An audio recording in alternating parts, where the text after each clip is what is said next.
U.S. warns there's a possibility of renewed fighting despite receiving a 14-point proposal from Tehran. Prime Minister orders further administrative reform to boost growth.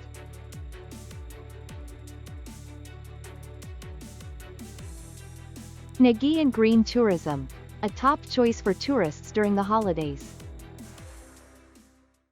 Hello everyone, you are watching today's news on NTV channel. My name is Đăng. Let's get started.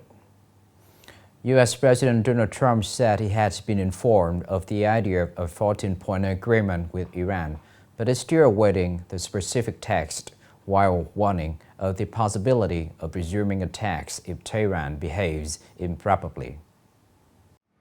Speaking in Florida, President Trump warned of the possibility of continued military action against Iran. However, he did not specify what would lead to such military action.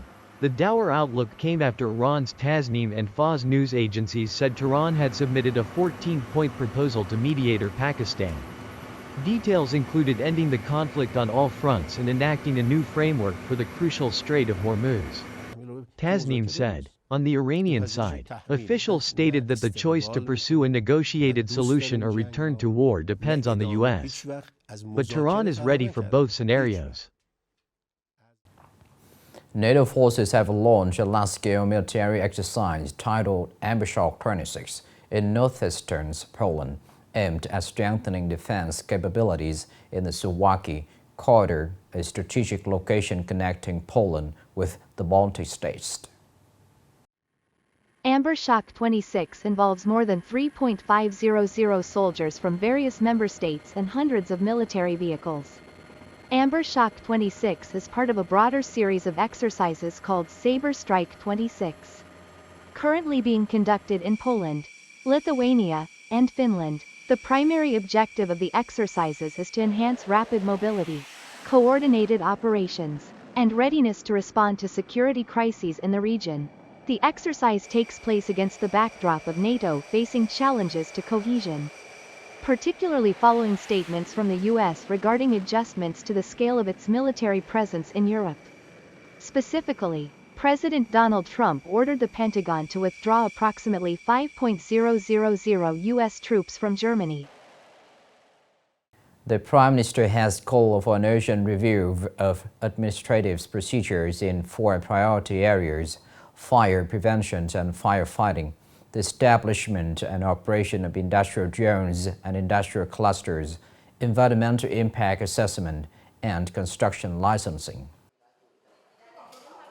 The directive follows the government's issuance of 8 resolutions on April 29 to reduce, decentralize and simplify administrative procedures and business conditions across 14 ministries and ministerial-level agencies. The further reforms are intended to create greater convenience for people and businesses, and to support the achievement of the double-digit growth target required under Party Central Committee's conclusion number 18. Prime Minister requests the ministers of the Ministries of Public Security, Industry and Trade, Natural Resources and Environment, and Construction to urgently review administrative procedures in the 4 aforementioned areas. Ministries must report on the current status and propose plans for reducing and simplifying administrative procedures before May 10, 2026. The Prime Minister assigned the Ministry of Justice to compile, independently evaluate, and propose the optimal plan, reporting to the government before May 12, 2026. Coming up next are some dated news. Major Japanese news agencies, led by NHK, have simultaneously provided extensive coverage of the talks between Prime Minister Takaichi Sanae and Vietnamese Prime Minister Lee Min-hung. During the meeting, Prime Minister Takaichi affirmed that Japan places high importance on Vietnam as a vital hub in the international supply chain. Japanese media highly evaluated the agreement between the 2 leaders to promote economic security cooperation in strategic sectors, such as artificial intelligence, AI, semiconductors, energy, and critical minerals. Additionally, Vietnam's support for the Free and Open Indo-Pacific initiative garnered significant attention from the local public.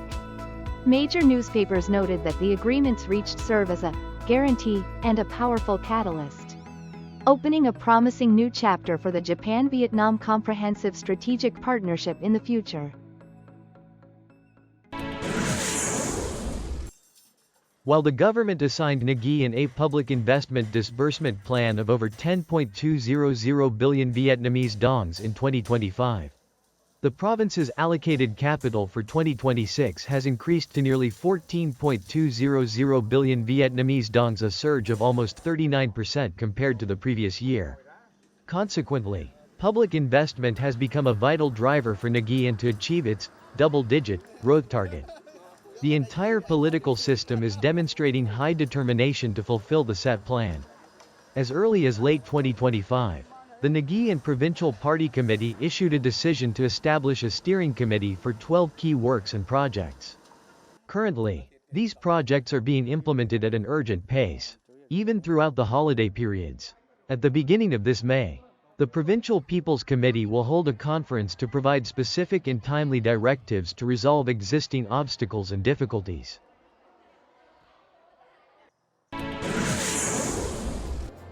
According to statistics from the Civil Aviation Authority of Vietnam, in the first 4 months of 2026, the total passenger volume through airports reached over 46 million, an increase of nearly 18% compared to the same period in 2025. Within this figure, international passengers reached 19 million, up by more than 22%, while domestic passengers exceeded 27 million, up by 15%. Cargo throughput at airports during these 4 months reached 616.000 tons, a 17% increase year-on-year. Notably, Vietnamese Airlines transported nearly 21 million passengers, representing a 12% growth compared to the same period in 2025.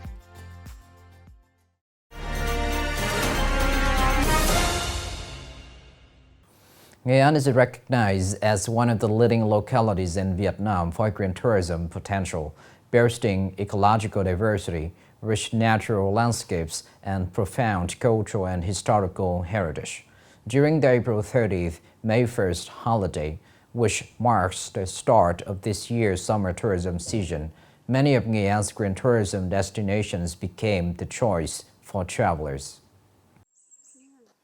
Faced with the demand for sustainable development, green growth is no longer just an option but a mandatory requirement for the tourism industry. Seizing this trend, many enterprises in Nghỉ An have introduced green tourism products aimed at long-term and responsible exploitation. Many visitors to Nghỉ An are delighted with these offerings.